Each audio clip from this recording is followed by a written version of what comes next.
How to Influence Others by Listening by Herb Painter. Let's look at several practical ways to learn from people you disagree with. First, be patient and hear out their argument. Then, verbally restate their position in a form that is even more concise and persuasive than the argument that they just presented.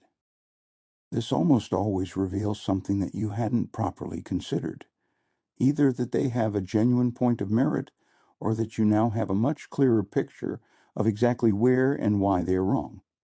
Next, pay attention to the hidden issues behind the spoken argument. Most disputes aren't really about the surface issue. They rest on a deeper, hidden premise of personal values, convictions, or even unfounded opinions.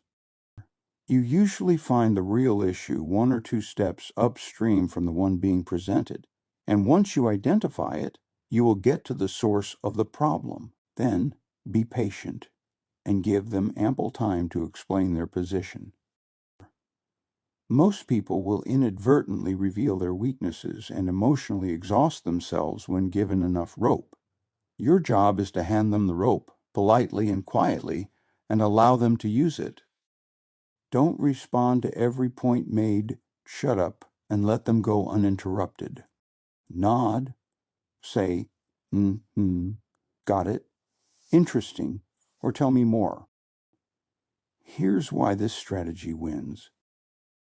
When their initial emotional energy vents without resistance, they will calm down faster and become less defensive.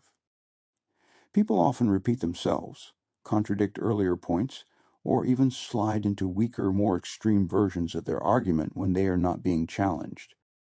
You'll collect a rich grasp of their inconsistencies, unstated assumptions, and emotional drivers while saying almost nothing.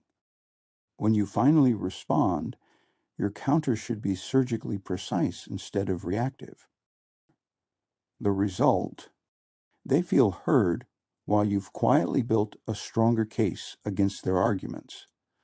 Occasionally, after hearing themselves talk, they even admit how feeble their argument is. Ask open-ended follow-up questions that force them to elaborate. Use phrases like, "Can you walk me through that again?" or "Give me an example of that playing out." Here's why this usually works. 1. It flips the dynamic and they have to defend or explain themselves instead of just asserting their position. 2. Their shallow positions collapse under basic scrutiny when they have to fill in details. 3. Over-explaining often leads them to dig their own hole, revealing logical gaps, unsupported leaps, or absurd implications they hadn't noticed. And finally, 4. You stay calm and curious looking while they do most of the work, exposing flaws. Audiences, or even they themselves, notice the cracks in their position without you having to point them out. Strategic silence and minimal pushback to let them overcommit. After they make a bold claim, just pause, look thoughtful, and say something neutral like, "That's interesting, keep going," or "I want to make sure I'm following you." Explain why that matters. Why this wins. People hate awkward silence in arguments, so they often rush to fill it, adding more claims, qualifiers, or tangents that dilute or undermine their original point. The longer they talk without resistance, the more likely they pivot to hyperbole or personal experiences, which hurts their credibility. You preserve your own ammunition and composure. When they finally run out of steam, your concise, targeted response lands much harder against their now overextended position. The Bible places significant emphasis on listening over speaking, portraying it as a mark of wisdom, humility, self-control, and righteousness. It repeatedly warns against hasty or excessive speech, which can lead to misunderstandings, while praising restraint and attentiveness to others. James 1:19. My dear brothers and sisters, take note of this. Everyone should be quick to listen, slow to speak, and slow to become angry. This verse explicitly instructs people to prioritize listening over speaking, and ties it to controlling anger, since hasty words often fuel conflict. James 1:20 adds that human anger does not produce God's righteousness, reinforcing further why restraint is the key to understanding. The book of Proverbs echoes this theme in several places. Proverbs 18:13. To answer before listening, that is folly and shame. Speaking without first hearing someone out is foolish and dishonorable. Proverbs 17:27-28. The one who has knowledge uses words with restraint, and whoever has understanding is even-tempered. Even fools are thought wise. If they keep silent, with their mouths shut, they are deemed intelligent. Restraining speech reveals true understanding, and silence can make even a fool appear wise. Proverbs 10:19.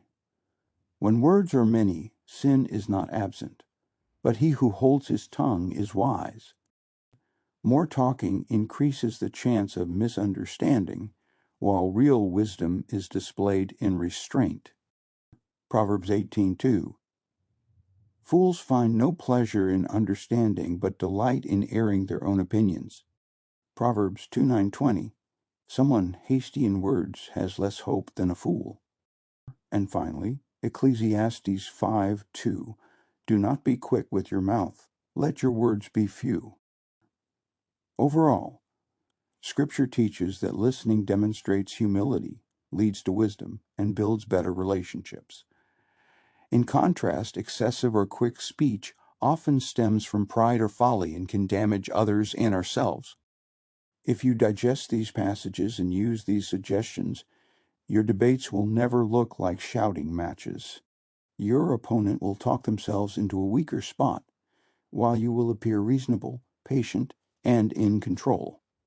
Often the real victory is in them walking away saying, "You've given me some things to think about," even if they don't fully admit you were right. That's persuasion rather than winning the argument. Remember, the best way to win an argument is not to argue at all. The cardinal rule of debate is, he who talks the most loses.